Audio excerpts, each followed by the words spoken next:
Kerjaan datang tanpa sabar. AI, masuk UI bantu sebentar. Senyum lebar, tak lagi gusar. Kalian mungkin sudah nggak asing dengan foto-foto atau video tadi. Beberapa waktu terakhir, foto ataupun video yang dibuat dengan kecerdasan buatan atau AI seperti itu sering dibagikan di media sosial.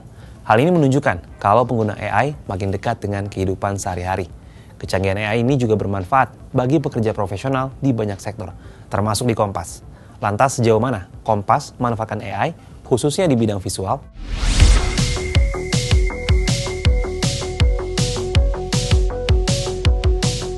AI untuk kebutuhan visual di harian Kompas antara lain digunakan untuk membantu produksi konten videografik. Satrio Wibowo, salah satu desainer motion graphic di harian Kompas, mengungkapkan manfaatan AI untuk konten videografik ini dimulai sejak 2023, tepatnya saat perhelatan pemilu 2024.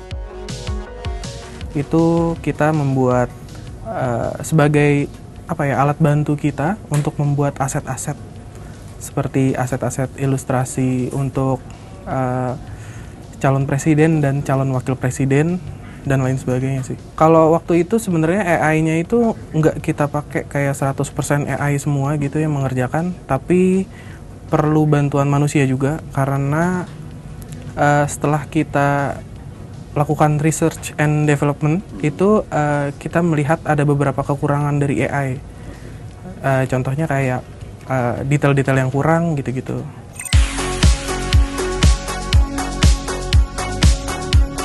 Di Desk Video Harian Kompas, Satrio rutin memanfaatkan AI untuk membantu memproduksi konten videografik. Selain AI yang bisa diakses gratis seperti ChatGPT dan Gemini, tak jarang tim juga berlangganan AI berbayar. Namun sekali lagi, AI hanya membantu kerja kreatif awak Harian Kompas. Sebagai desainer kita kan tentu perlu referensi kan, karena kita menjadikan AI ini sebagai alat, jadi bukan sebagai otaknya. Nah kita tuh tetap cari referensi-referensi yang mungkin relevan dengan proyek-proyek yang sudah ditanggung jawabkan kepada kita. Itu kita cari referensi, kemudian setelah kita dapat referensi, kita melakukan prompting di AI text gitu kayak ChatGPT, DeepSeek atau lain sebagainya. Kita minta tolong untuk membuatkan namanya prompting atau komen. Kita minta tolong buatkan itu sesuai dengan referensi yang sudah kita dapatkan sebelumnya.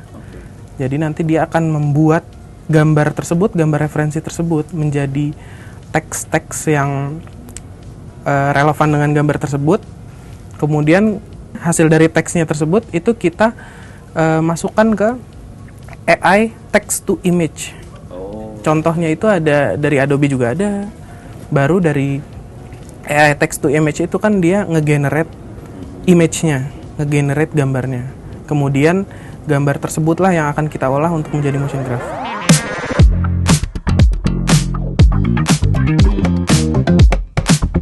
Tapi tak semua konten visual di Harian Kompas dikerjakan dengan bantuan AI. Pengerjaan ilustrasi ataupun gambar yang 100% dikerjakan oleh manusia masih dilakukan personel desk visual Harian Kompas, terutama untuk konten yang akan dicetak di koran. Manajer visual Harian Kompas, Pandula Zuardi, mengatakan alasan tim grafis dan ilustrator masih memakai karya personel tanpa bantuan AI. Di bagian ilustrasi kita masih full manual hand drawing dengan tetap menggunakan bantuan teknologinya ya, berupa penggunaan digital drawing. Cuma untuk penggunaan full AI kita belum. Masih mempertimbangkan copyright juga, mau ini ya, lebih ke bagaimana ilustrasi yang kita hasilkan tuh lebih benar-benar berdasarkan artikel yang, dan apa gambarnya itu benar-benar apa yang kita inginkan gitu, menggambarkan artikel yang sedang kita tampilkan ke publik itu. Tak dapat dipungkiri, teknologi AI terus berkembang, diikuti dengan penambahan jumlah pengguna. Manfaatnya pun telah dirasakan kalangan profesional. Namun ada sejumlah persoalan nih yang mengikuti, mulai dari potensi penyebaran berita bohong hingga persoalan hak cipta. Lantas, bagaimana kita menanggapinya? Perkembangan AI semakin hari semakin tidak terbendung. Jika sebelumnya, media sosial ramai dengan unggahan foto-foto ala Ghibli style, belakangan mulai muncul video generatif buatan VO3 yang baru-baru ini diluncurkan oleh Google. AI VO3 memudahkan pengguna membuat video dengan kualitas menyerupai manusia. Lukas, dosen Universitas Katolik Atmajaya yang juga ketua Indonesia Artificial Intelligence Society, menilai kemajuan AI sangat pesat beberapa waktu terakhir. Namun banyak pihak menyalahgunakan AI, salah satunya untuk membuat berita bohong ataupun konten negatif lainnya. Maka setiap orang juga perlu tahu AI itu apa sih? AI itu di dalamnya kayak apa, mengapa dia bisa begitu, kemampuan, kelebihan dan keterbatasannya apa, sehingga orang tahu batas-batasnya. Jadi kalau toh misalkan disalahgunakan, orang bisa waspada.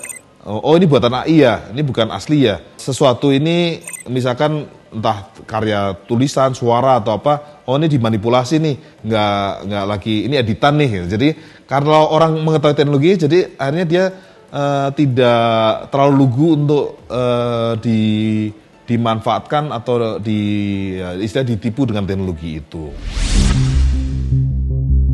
Lukas juga mendorong pengguna AI memberikan penanda pada karya yang diproduksi menggunakan AI. Perlu adanya watermarking, penandaan bahwa ini adalah hasil karya dari AI. Kalau ada video, ada karya sesuatu tulisan atau lagu atau apa, paling tidak bisa membedakan mana yang karya manusia dan mana karya artificial intelligence. Itu satu. Kemudian tadi, apakah pelanggaran hak cipta bahwa dia mengambil ya esensi dari AI, generatif AI yang selama ini machine learning, itu memang dia belajar.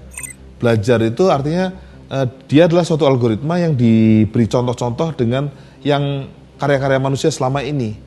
Otomatis ketika ChatGPT membuat kalimat-kalimat, itu adalah kalimat-kalimat yang memang berdasarkan teks-teks yang dibuat manusia. Orang selama ini ngomongnya gini, maka disusun seperti itu. Nah, ketika tadi membuat film, buat lagu dan sebagainya, tentu saja dia juga memang melandaskan dari sesuatu contoh-contoh yang ada, ya kan? Jadi bahwa dia mengikuti, menirukan itu memang esensi dari machine learning. Tadi kita sudah ulas betapa perkembangan AI membantu pengerjaan karya-karya jurnalistik. Pertanyaannya, apakah mungkin teknologi AI ini benar-benar menggantikan peran manusia?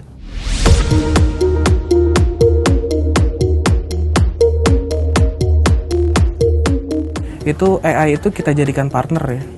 Jadi kita tuh bisa mencari referensi lebih cepat atau membuat aset-aset untuk kebutuhan desain juga lebih cepat. Tapi tetap AI itu nggak bisa berdiri sendiri karena AI tetap butuh bantuan manusia. Misalnya seperti retouch dan memperbaiki segala kekurangan-kekurangan yang udah digenerate sama AI ini. Nah, kalau untuk masalah waktu sih sebenarnya nggak begitu signifikan ya mempercepatnya.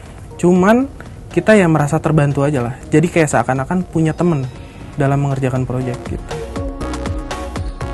Ada satu hal yang mungkin AI itu belum bisa menggantikan sepenuhnya ya. Karena kita juga memproduksi infografik, itu semacam karya visual journalism ya. Jadi benar-benar kita mengandalkan riset, terus membuat gambar sesuai dengan kenyataannya apa yang ada, sesuai fakta. Itu mungkin di AI itu masih belum mampu untuk menggambarkan hal tersebut. Misalkan kita menggambarkan satu kapal rumah sakit terapung. Nah itu bisa jadi ketika kita minta AI akan tergenerate kapalnya bentuknya nggak sesuai yang kita liput gitu ya. Nah itu mungkin masih jadi semacam apa ya, value yang mungkin kita masih bisa bertahan di ranah ini nih. Tapi kalau di bidang ilustrasi bisa jadi sangat mungkin kita akan menggunakan AI, tapi tetap diperlukan kontrol manusia.